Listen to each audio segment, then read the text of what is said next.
Hey yo guys, it's James from RevFit here with another 60-second strength tip. Today's one is on pull-ups. So the problem most people have with pull-ups is that they're starting with a fixed mass, which is their own body weight.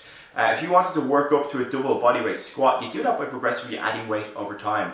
You don't have that option with pull-ups unless you drastically reduce your body weight, which is something most people struggle to do anyway. So that means your load is fixed, so you have to change something else. Those variables are sets, reps, or tempo. So the easiest way to get better at pull-ups, if you've already got a couple of pull-ups, is to take half of your pull-up number. So example, if you have a set of 10, you take 5, and on day 1 you do 8 sets of 5. On day 2 you do 9 sets of 5. On day 3 you do 10 sets of 5. Then into week number 2, you do 8 sets of 6, 9 sets of 6, 10 sets of 6. Into week 3 you do sets of 7. Into week 4 you do sets of 8. When you're getting up to 8s or 9s, you can probably retest and expect to see a gain of about 20% or more on your pull-ups. Don't worry if you didn't get that, it's going to be in the comment section below. I'll put the numbers up for you. Failing that, I've lost my minute anyway, so who cares? Let's just keep this going.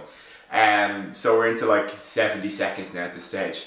So most guys who don't have a pull-up, that'll be useless too, because if you don't have one, how can you half it? So instead of halving it, here's what you do. When you're doing pull-ups or chin-ups, so pull-up is hands facing, a chin-up is hands facing your face. Chin-ups are a lot easier to get going on first because you've the added help of your bicep. So what you're looking to do is jump up to the top of a pull-up bar or have a friend assist you up over the top. Then you're going to lower yourself as slowly as you possibly can. So ideally looking to get over 30 seconds. When you can get to a 30-second negative, you're probably pretty close to being able to do a pull-up. So if you can't get a 30-second negative, the new goal becomes, let's work to a 30-second negative. So your options there become, again, take whatever your max negative time is, so if that's 20 seconds, so for example, a slow, controlled descent for 20 seconds, you're going to take half of that number, 10 seconds. And in your head, you're going to do the exact same thing. 8 sets of 10 seconds lowering.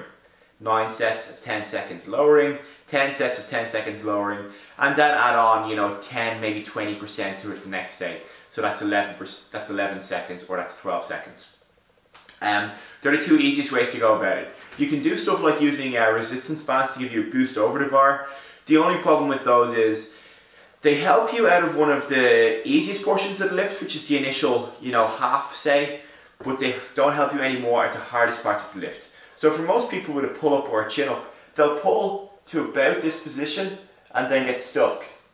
Okay, the big problem there is you've no strength in your scapular retractors, so your mid-traps, your rhomboids, and then your biceps to finish the movement through. So if you don't have the ability to stabilize your shoulder in that position, that's obviously going to become a problem, and band work doesn't always necessarily help with that. However, starting from your strongest position, which is the top, and slowly lowering through that range will help. And a couple of other tips are, focus on things like inverted rows. So hanging horizontally under a bar, pulling yourself to pulling your chest to the bar, pulling the shoulders down deep, and trying to really squeeze the shoulder blades together. That'll help with stability and finishing the pull in your chin-ups or your pull-ups. The other thing to consider is bicep strength plays a major factor. So if you're not doing curls, maybe you should start doing them. There's two main benefits to them. Number one, they'll strengthen your biceps and help you finish the lift. But also high rep bicep curls are really good for elbow health. So if you're doing a lot of pressing and a lot of overhead variations or a lot of tricep work, you're developing an imbalance there in your arm. So by offsetting that with some bicep work, you'll make bigger gains.